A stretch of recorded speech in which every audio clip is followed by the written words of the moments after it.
Welcome to Digication Scholars Conversations. I'm your host, Jeff Yan. In this episode, you will hear part one of my conversation with Clea Ramos, a student studying computer engineering and studio arts at Bucknell University. More links and information about today's conversation can be found on Digication's Twitter, Facebook, and Instagram. Full episodes of Digication Scholars Conversations can be found on YouTube or your favorite podcast app. Welcome to Digication Scholars Conversations. I'm your host, Jeff Yan. My guest today is Clea Ramos, a student studying computer engineering and studio arts at Bucknell University. Hello, Clea. Hello, it's nice to meet you. Thank you for having me. I am so happy that you're here. I have been working with and collaborating with one of your professors, Rebecca Thomas, who is actually also a prior Digication Scholars Conversation guest. And we often talk about, the kind of pedagogical approach that she has, for her students, and then and which we both admire. But then, sometimes you talk about who are some of your students that are doing really great work. And I feel very grateful that she had shared 3 portfolios that you have created. I saw them, I read them, and I was so inspired. And I said, hey, Rebecca, would you mind can we have her on Digication Scholars? And that's how this came to be.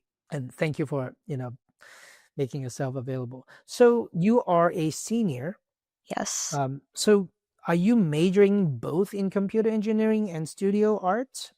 I am majoring in computer engineering, and because I've always taken art in elementary school and high school, I wanted to pursue arts, especially at a liberal arts institution at Bucknell. I was able to take 5 art classes, so I'm minoring in studio art, mostly focusing on the digital arts. That's awesome. So tell me a little bit about yourself. I want to say that you have a connection with you're Filipino. Maybe your family's from the Philippines. Is that correct? Yeah, so my parents are immigrants, and I'm a first-generation student. So I grew up in Stamford, Connecticut, and went to school there. And I'm now at Bucknell University. So I really pride myself on being Filipino. And even at Bucknell, I'm a part of the Filipino Student Association here. And so your parents are immigrants. You're first gen, U.S. You grew up. You say you were born here? Yes, I was born here. And what was that experience like for you? Yeah, so elementary school, I have an older brother. We went to a small private school called Waterside School, and it was a school that prioritized minorities. So I grew up in a really tight-knit community where everyone knew each other, and that school helped minority and people of culture go into really good private schools for middle school and high school. So then I went on to Greenwich Academy, and my brother went on to its brother school, Brunswick. So we both grew up going to that environment, and there I was able to learn more about engineering and art, and where I found my passions there. And then since then, from my high school to Bucknell, because my high school and Bucknell are predominantly white, I really wanted to stay in touch with the cultural side because I grew up with that in my elementary school. So me and a few friends at Bucknell came together, and we saw Asian galas happening, all of these events happening with other culturals, and we wanted to participate. So we created the Philippine Student Association, and we have biweekly meetings where we help advocate for Filipino culture and have fun events, and we're participating in an Asian gala soon. That is awesome. I am a huge fan of Filipino foods. Yes. What is your favorite? Chicken adobo. Yes, I do love chicken adobo. My favorite is sinigang. It's a sour soup. Yes, I know that. Yeah, I love it. Yeah. Mm-hmm. That's awesome. I myself grew up in Hong Kong, and then I moved here. So I am the first gen, immigrant in my family, first gen college attendee as well. So I really love that you are taking that culture that you are so proud of and making something of it. I think that's really amazing. Mm-hmm. I would say that one of the things that I was so drawn by your work and your portfolio is that you do a lot of reflections. the portfolios that I saw, I know that you have those portfolios, and then you have another portfolio that linked to a Notion site, that is your art portfolio as well. It's amazing to see all of these different, linkages, everywhere. One of the things that I was, after seeing all three of your portfolios, I really clicked through every page, by the way. Well, thank I you. read all of it, and what's really the consistent sense of what you do to reflect on your learning. I remember so vividly that in one of your projects, it was about provide a way to monitor the health of water, Hmm. right? And in some of your finding at the end, you go, well, like we have some limitations in the hardware that we have available to us, and the technology and so on, but you were able to you learned quite a bit from it. Hmm. But those things that you learned that I thought were the most interesting were things like iterative design process, how you communicate, Hmm. how are you as a leader, how do you do time management, how do you think about collaboration.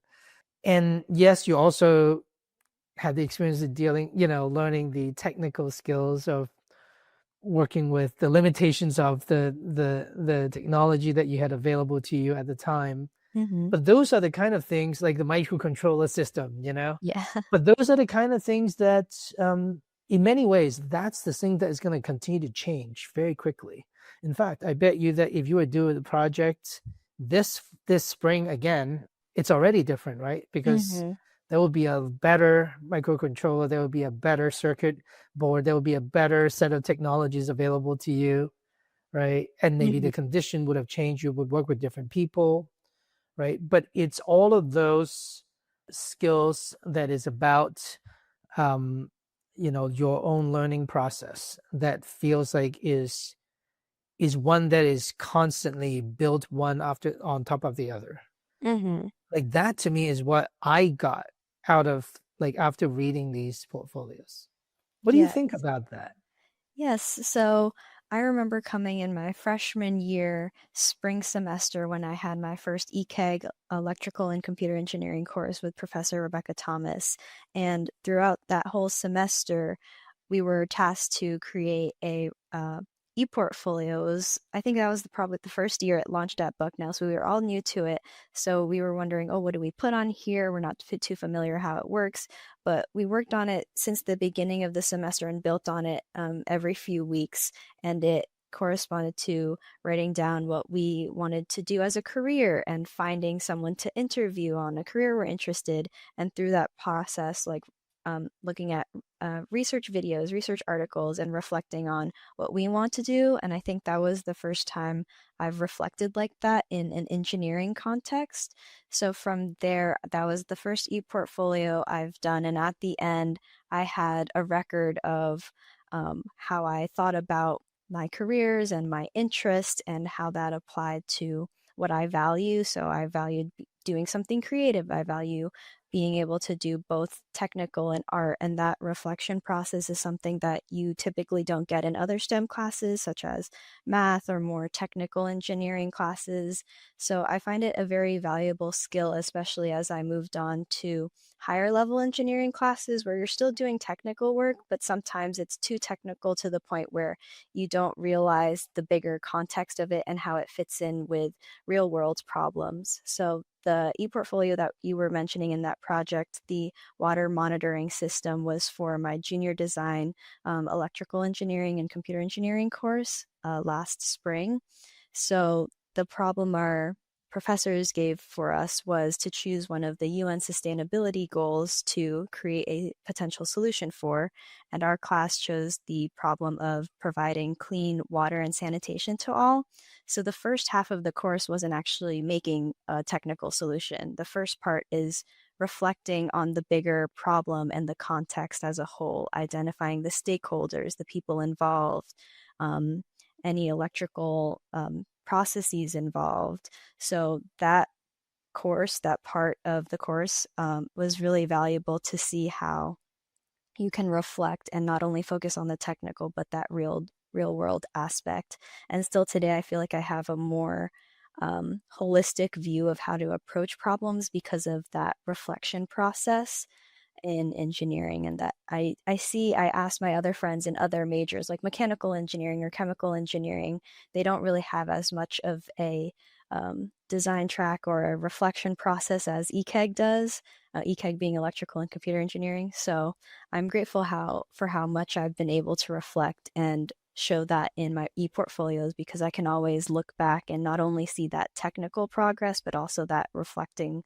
process of where did I get stuck? How did I improve? And then what really matters is how do I improve in the future too? And what do I make of this? What do I take from it going forward? I was thinking about, I saw, I one of the things that I read that it was so interesting because I heard the same stories as well, which was, I think you were saying something about, your parents had told me of their process of fetching water, Mm-hmm. from wells and having to walk and, like they basically have to walk, through, like it's terrible. It's through hills and bad weather conditions and whatnot just to get water so that you can bring back fetch water. Mm-hmm. And my parents were, my dad, his family his family were refugees from China during World War II, and they didn't have that water fetching thing because they were living in Hong Kong, which is sort of a pretty dense city, but oftentimes they would run out of water, and so everyone has to go get in line to get water. And I remember him telling me that, like sometimes they don't even have the instruments to carry the water. So they just take plastic, like grocery bags, like Oh. plastic bags, just take water. And sometimes they break after you get in Mm-hmm. line for hours Oh and then no. get to it. And then you're like, hopefully the plastic bag hold up and then they can bring it home. And to be honest, once you get home, what do you do with it?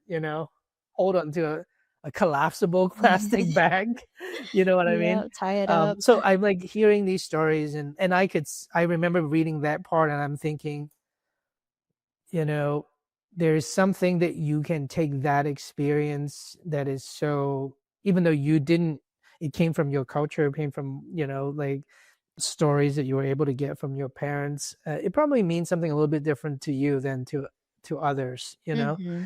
and Yeah. it creates a different set of meaning to the work. And I think that these are the types of things that creates sort of a sense of like purpose that drives the project, that drives it differently from than if your professor just gave you, here's the problem, go solve it. Mm-hmm. Right? Yes, you for you sure. made this connection that goes, man, like it's not just a problem to solve, but it's so critical because I can't imagine going through life without that, Uh-huh. without access to water, and Yes. that the alternative is to do that. Like Mm-hmm. that's not a good way to live, right? Mm-hmm. Yes. So And it changes the way that you approach it, doesn't it? it creates more value because you reflect on why this matters. You're not doing it just for a class just to get a grade. You're doing it for the people who are in need, the people who don't have access to this technology, to this clean water. And that's why it's so important in the beginning to reflect on who are the stakeholders and who does this project affect, because that is where you get that value for the project. And sometime one thing we did think about was that our system required Wi-Fi because we wanted to push it to ThinkSpeak or an online service where you can read the data of how clean your water is.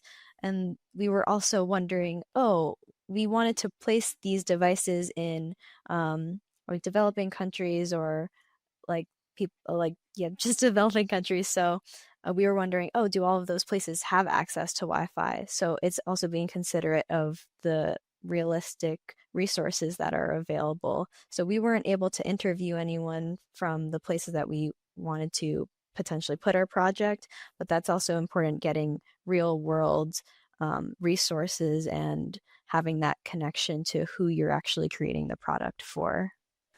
And I think that there is something, maybe even, I want to go like a little bit more meta on this. Um, I feel like that, you have learned in that particular, we can pick this particular case, right? Like you have this water project anyway, and then you're able to give it more purpose by empathetically placing yourself in people's shoes, because these are your parents' literal shoes, and how they had to walk through, the streets and the difficult conditions to even just to get access to water. That's how what it would be like if you don't have this, right? So I think that this idea that yeah, finding purpose and drive to it is important, but I also would point out one more thing, which I'm very interested in how students are finding new paths as they create their neural pathways and how they think about the world and make sense of the world.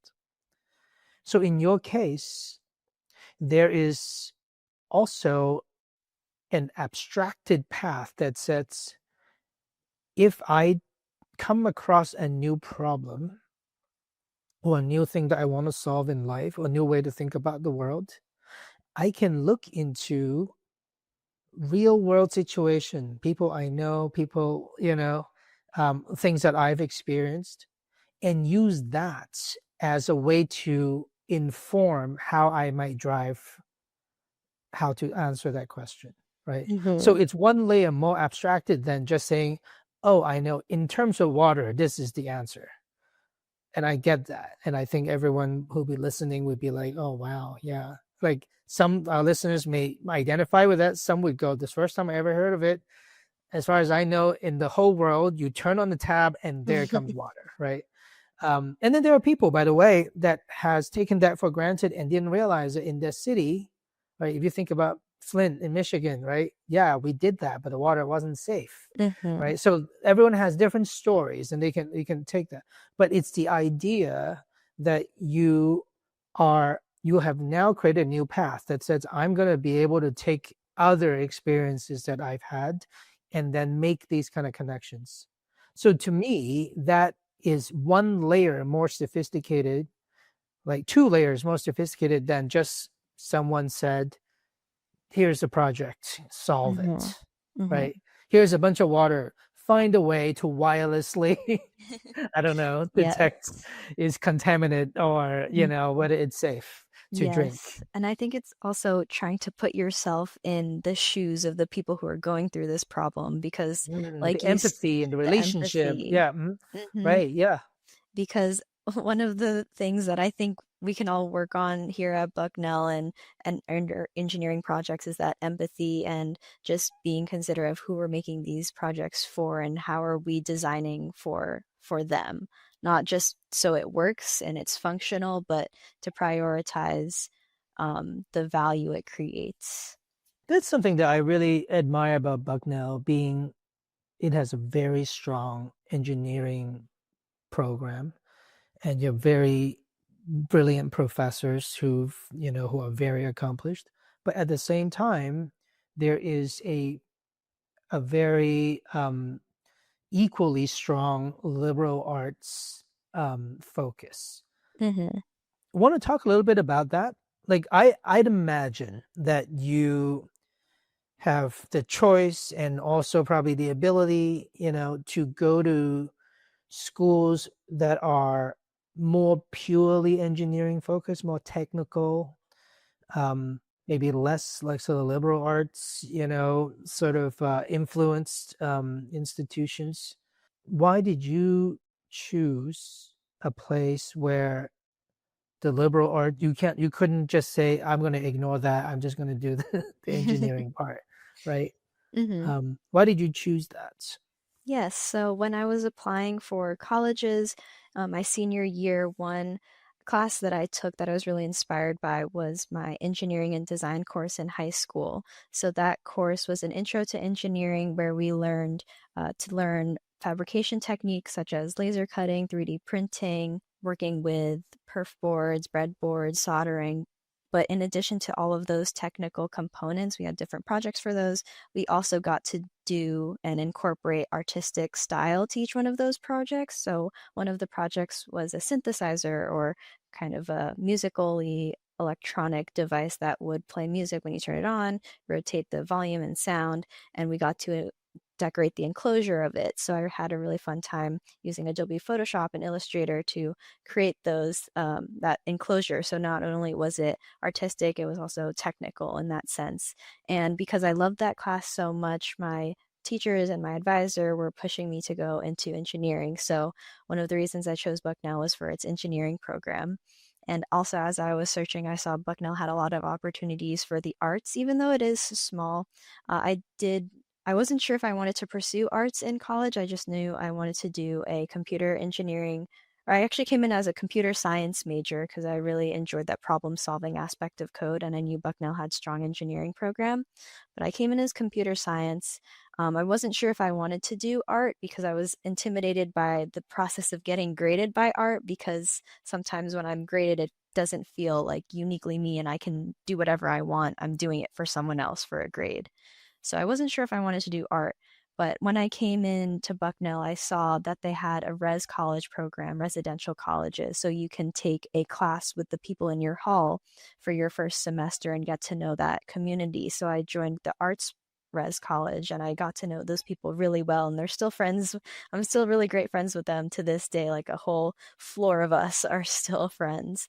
So that community and the size also made Bucknell very appealing because everyone knows everyone and you have such a unique connection to those people, because I also grew up in small environments, small schools.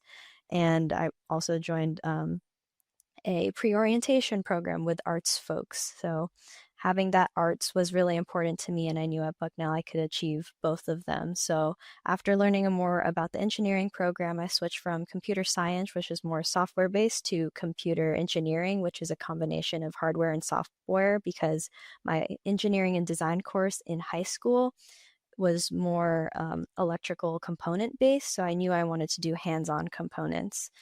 So that's where the microcontrollers and the sensors come in. So that's why I came in as then computer engineering, and then I started pursuing a studio art degree or studio art minor in my sophomore year. And since then, I've found a really great way to combine my design skills, because I've learned design in an engineering context and design in an art context and graphic design. And I find it really interesting the ways that you talk with your clients, you talk with people that you need to interview for your project, and then you keep iterating and going back, fixing any mistakes to improve it. And you have this final project, but nothing is ever really final in design. You always keep iterating. You're only limited by time and resources. So that's why I really love the connection between engineering and art, because of that creation process. And Bucknell allows me to do that. So I'm really glad that I was able to pursue that and hopefully take these skills to a next opportunity after Bucknell. I love all of this. And I think that it's so great that through all of these opportunities, I think that this idea of developing that sense of, what kind of response, I think you wrote somewhere, I want to be a responsible engineer or something like that, something to that effect, is so clear that it comes from this kind of grounding, like I will say that in the 2010s, I lived in Silicon Valley for about 10 years, and I will honestly say that I met some really brilliant engineers, especially software engineers, and many of them with advanced degrees, and like feel like that they are certified geniuses, but they are so well regarded by the big, seven companies that Mm. rules the world of tech, that they get paid so much money, they get so many perks, that it was, that drive of I want to be doing something responsible, helping people, and all of that sort of goes into their back burners. And I really do think that there is a responsibility for education institutions to make sure that that aspect of teaching does not get put into the back burners, or that you do it by having one ethics course and call it done. Um, you know, um, I think that it's extremely dangerous otherwise, because then now we have extremely smart people yielding a huge amount of power and a huge amount of influence, but don't know what to do, right? They don't, they haven't. And I think I saw in one of your, actually I copied it because I thought it was so cool. You had said, it was you described in a reflection. I'm going to read it out because I thought it was really cool. Let me find it. It says, throughout Project 2, I learned to develop creative thinking skills, which was much different from Project 1, as we had a set, clear objective. But in Project 2, we had to come up with our own questions and exploration path. We had to discover ways to solve our own questions. So that to me is a really, it's really, it's something that many schools don't do. They don't let people do it because they have too many objectives. They want to make sure the students get there. And if you were to ask your own questions, you may not do their objectives, right? Mm-hmm. And so just for the sake of, being efficient and make sure that they're covering all of the check boxes of things that they want you to cover, they are a little bit thinking, well, it's better that I give you the problems, you solve it, and then we know that you can solve the problem. But you don't get to ask the questions, like you said, if you always going to be very good at solving problems. So I've met a lot of people who are brilliant at solving problems. In fact, you mention anything and they're like, I will solve it for you, Mm-hmm. whether you want them to solve it for Yeah. you or not. Um, but if you ask them, what do you want to do? They have a very difficult time, because it's almost like they were never given a choice and given any experience to be good at that. And I find that being able to ask questions is, it should be pretty much, as important as being able to answer them. um, Yes, for but if sure. we focus so much on being able to answer the questions and we're not allowed to be the one asking the questions, it's difficult. And I think that, education, if we look through even our, it sounds like you had a wonderful K-12, experience. But if we look at most curriculum in general, at least traditional curriculum, at least I can say that because yours may not have been that way, is that students are rarely rewarded for asking questions. Actually, they are very often rewarded for answering questions. In fact, that's what an exam looks like. It's a bunch of questions. Yes. Um, Mm-hmm. it's not a bunch of it's not a bunch of questions you get to ask. It's a bunch of questions that you have to answer. And there's a sort of a right answer typically, right? And so it really reflects on how little our education system, or maybe even our society, values the ability to ask questions. Yes. Because we test you on your ability to answer them, but we never test you on your ability to ask them. Mm-hmm. That's what I appreciate about what Bucknell has taught me through the project courses, because that quote you read was from that Engineering 100 first course, and Mm, I remember doing that like right. 3 years ago. Yeah. And So they didn't wait till they didn't say you must earn 3 years of credits. Now you get to ask the question. no, It's you like get right to make away. your own project. Yes. So I remember like trying to figure out, like, having that experience was important to be able to see what is valuable, because we had all of this data, we had our system working, but what is valuable to show? We have dates, we have times. So looking through and being able to pinpoint what do we think is best to show and how do we show it was so valuable. And then that carries on for the next few years in the design track, as in, I don't, if you saw my ECAG 201 portfolio, that was designing, like we made the DAMMED project. It is a acronym for a machine that we build in sophomore design, where we have to choose a value, choose a problem for it to solve. So I made a color a reader where you can read the color of things, and it has like an educational game component. And with senior design now, all of those open-ended questions that our professors and curriculum have led us to, those accumulate in our senior design project where we're getting direction from a client, but it's also up to us to pinpoint the things that our client may not have considered and ask those questions. And even if the client proposes something, we should counteract that and really consider it in relation to the whole project to see if it's really good for the whole project. So being able to question and really choose what is valuable and what matters is something that Bucknell has really has allowed me to practice throughout our projects here.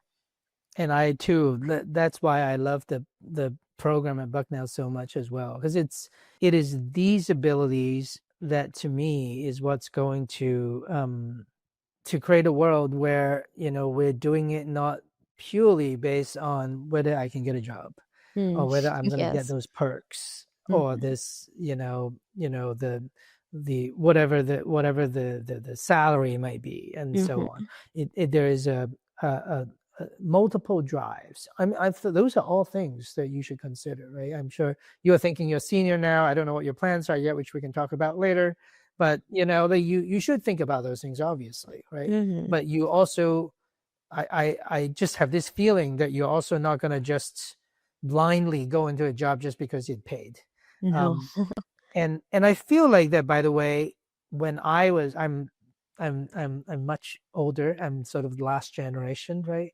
Um, my I would say that my parents probably just the most important thing is just to get a job, get a good job, get a job that pays well, hopefully. Mhm. Um, None of them, I would say, ever expected it to be, to consider a different dimension of success. Like, do you make something that's meaningful, that brings you fulfillment and joy and all that stuff, right?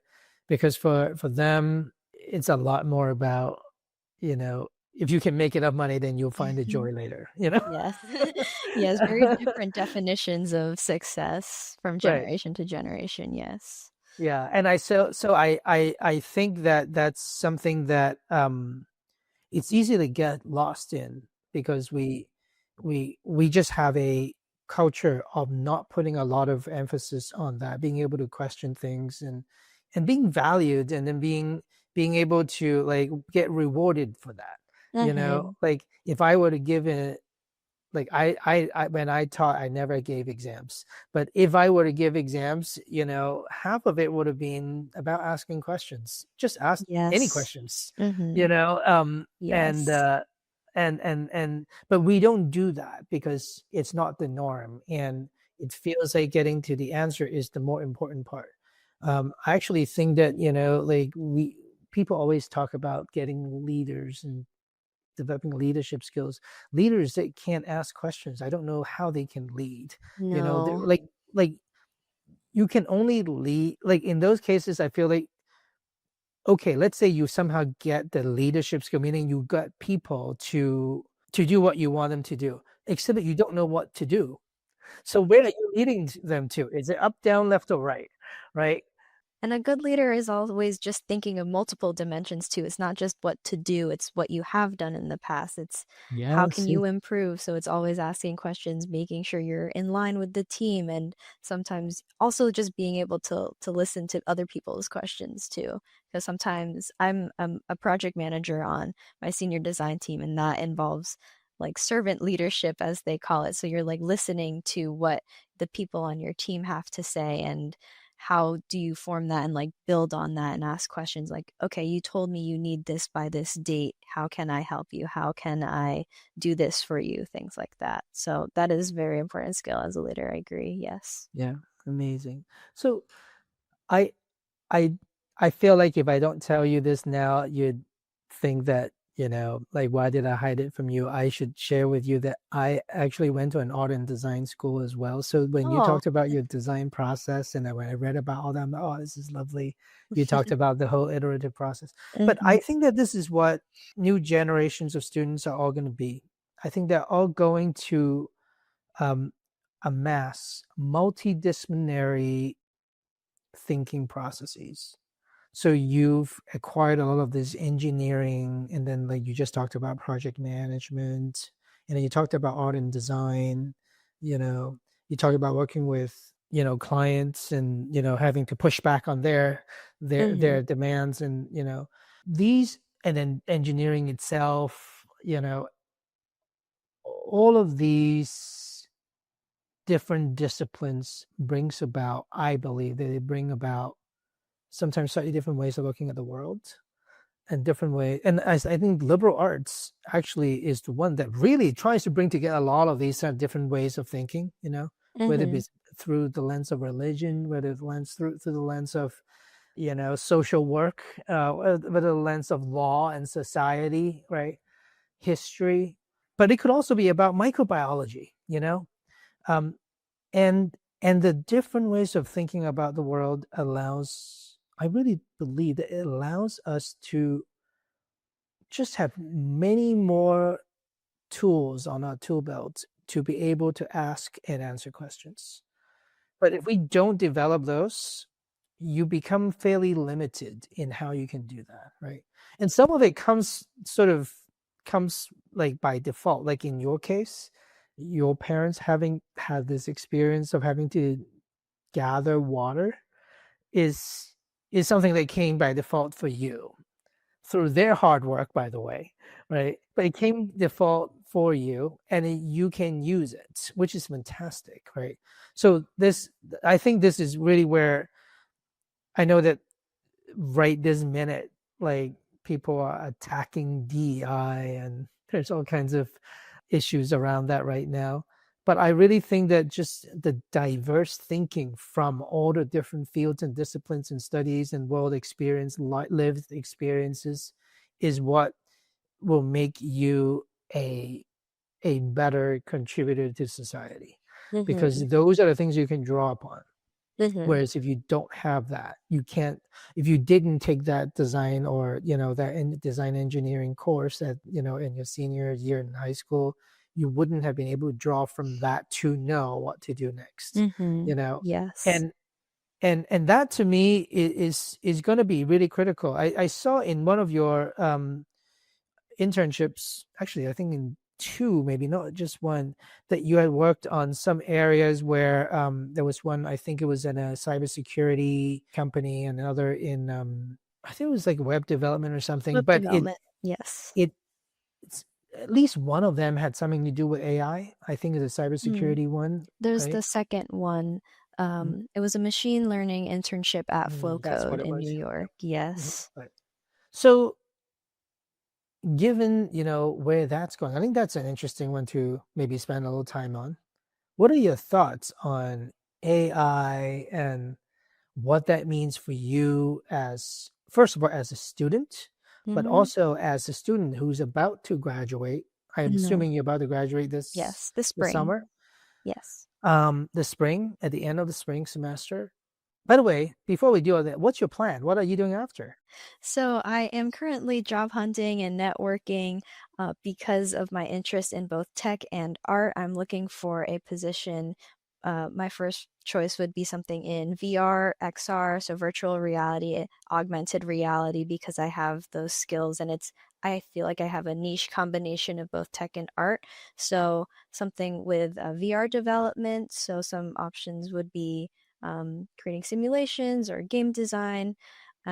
Another option I've been looking into is web design, web development, because again, that combination of coding and design, maybe software engineering. So I've just been connecting and reaching out to alumni and professors. So if you have an opportunity that lies around at the intersection of art and STEM, I would love to hear about it. So for anyone listening, if you, your neighbors, your friends, anyone is looking for, I think that by now, if you've listened in, I think it's like 40 minutes or so, you probably have gotten a really good feeling about Clea and the type of people the type of person she is, but also, how, today I think being a pure engineer is simply not good enough. Mhm. It's an engineer with heart, with empathy, with the ability to reflect, the ability to bring her history and her lived experience and even her culture and everything to it is what's going to make her, I believe, an ideal, really strong candidate for any of those jobs that are related in those areas. So if anyone's listening, we'll put your information into the show notes. Thank you. Contact her because she'll get. I think that you're gonna get snatched up and you will have lots of offers and I don't think you I should hope worry, so. but I think that you'll be a great find for lots of people. Thank you. Hopefully you're not too late, those who are listening and going, oh, I better connect with her. And we'll put your LinkedIn profile in your portfolio, has a LinkedIn link there as well, and your art link and all that Yes, already, so there we'll, it's we'll linked to list that. everything. Yep. Here's a preview of what's coming up next in part 2 of my conversation with Clea Ramos, a student studying computer engineering and studio art at Bucknell University.